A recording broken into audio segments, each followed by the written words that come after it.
In Sunday's EchoPark Automotive Grand Prix at Circuit of the Americas, Christopher Bell put on a late race push to remember. If the race had been one lap longer, the number 20 team would very certainly have won.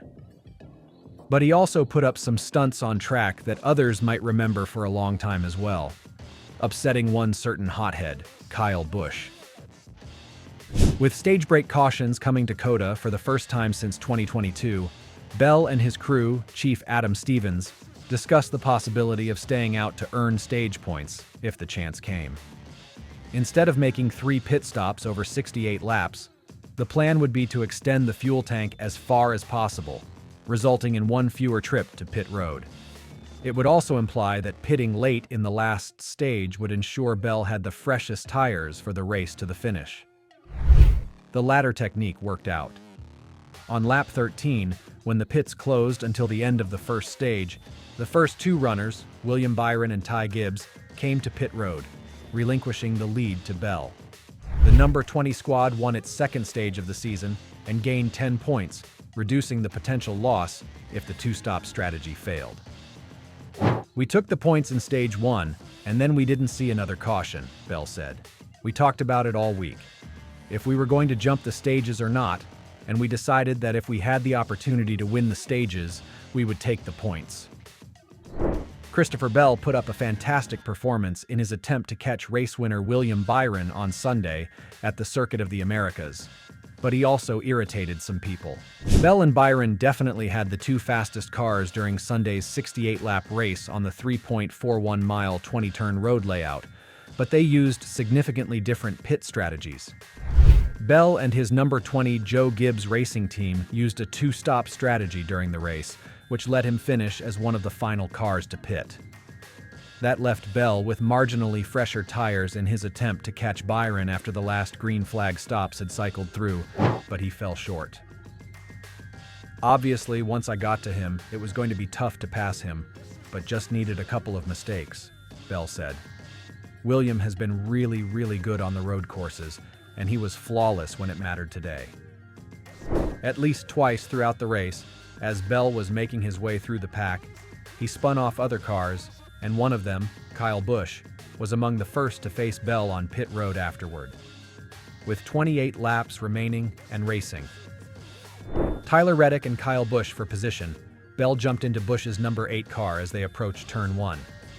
Busch was sent off course by the incident, and he finally finished 9th after losing numerous spots on the track.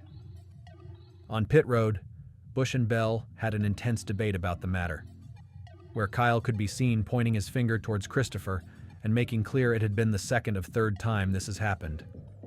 After which Kyle asked, "Have I ever wrecked you?" which resulted in a no from Bell, followed up by a "it's coming" from Busch. It seems like the two will have to do some talking before the next race. Otherwise, Bell will certainly find himself spinning during the next race. After the race, Bell was asked on his thoughts on what had happened during the race. This allowed him to quickly apologize. "Obviously, he's very upset. He ended up turned around," Bell said. "First off, I'm sorry to Kyle Larson and the number 5 car. I got him earlier in the race and by no intention at all. I didn't mean to do that." The collision with Larson occurred on lap 22, when Bell collided with him in turn 11 and turned him around. Larson stopped briefly but was able to continue in the race. He failed to reclaim his track position and finished 18th. Then it was time to apologize to Kyle Busch, but he didn't. He merely said, "KB is frustrated about what happened in turn 1. I don't know. They were too wide going in there. I obviously haven't seen a replay yet. I had no intentions of turning him, and I'm sure we'll talk it out before the next race."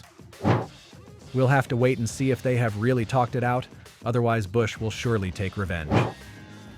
Although Bell was a cause of trouble during the race, his own race wasn't compromised by it. And after his final pit stop on lap 49, Bell was more over 10 seconds behind Byron, who cycled back to the head of the pitted teams.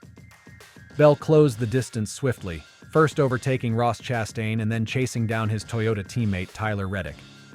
Next up was a fading Alex Bowman who hustled to Ty Gibbs' back bumper. With 2 laps remaining, Bell was 2.4 seconds behind Byron in the race lead. Byron could see Bell growing larger in his rearview mirror. "I mean, it was just trying to not make mistakes," Byron said of seeing Bell close the gap. "I felt like I made a lot of micro errors in the last 10 laps. I have to calm down a little bit, look back at those 10 laps, and think about what could I do better in the car to stay mentally locked in and not get flustered by the mirror, seeing him closing in a braking zone. He definitely had fresher tires. I'm sure that helped a little bit." When the white flag waved, Bell was 1.7 seconds behind. He shaved another second off, but his heroic effort fell 0.7 of a second shy of winning his second race of the young 2024 season. "This thing was amazing," Bell added. Super fast and proud to have a nice, solid race." By collecting 45 points, the second highest total at COTA, Bell moved up to 7th place in the regular season championship standings, 38 points behind Martin Truex Jr.'s lead. The strategy decision, however, Bell feels may have cost him the race, stating, "Ultimately, I think that's why we didn't win." Bell is 8th in the series, 37 points behind leader Martin Truex Jr. He is, however, already sealed into the playoffs owing to his victory in Phoenix. And Bell isn't done yet, as he is all in on becoming champion this year, which could become a reality, but he does need to keep it cleaner on track. As to win in the NASCAR Cup Series, you must be aggressive.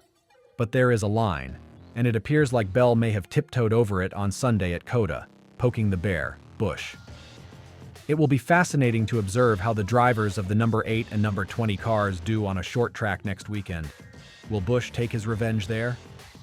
But that wasn't all breaking news, as on Sunday, a random inspection resulted in the disqualification of NASCAR Cup driver Justin Haley and his Rick Ware Racing, number 51 team. NASCAR generally sends one or more cars to its R&D center in Concord, North Carolina, following Cup races, and intended to take 2 cars after Sunday's race at Circuit of the Americas. The cars that were chosen were Rick Ware Racing's number 51 and Trackhouse Racing's number 1 Chevrolet, piloted by Ross Chastain. A NASCAR representative stated that the cars are subjected to several examinations before being transported back to North Carolina, including weight. The number 51 was disqualified because it did not match the minimum post-race weight restrictions, Rulebook section, November 2, 14. Haley was relegated from 17th to 39th place, last in the running order. A team spokeswoman stated that RWR will not appeal. What are your thoughts on the race? Was it exciting enough, or do you prefer seeing short tracks? Leave your thoughts in the comments down below.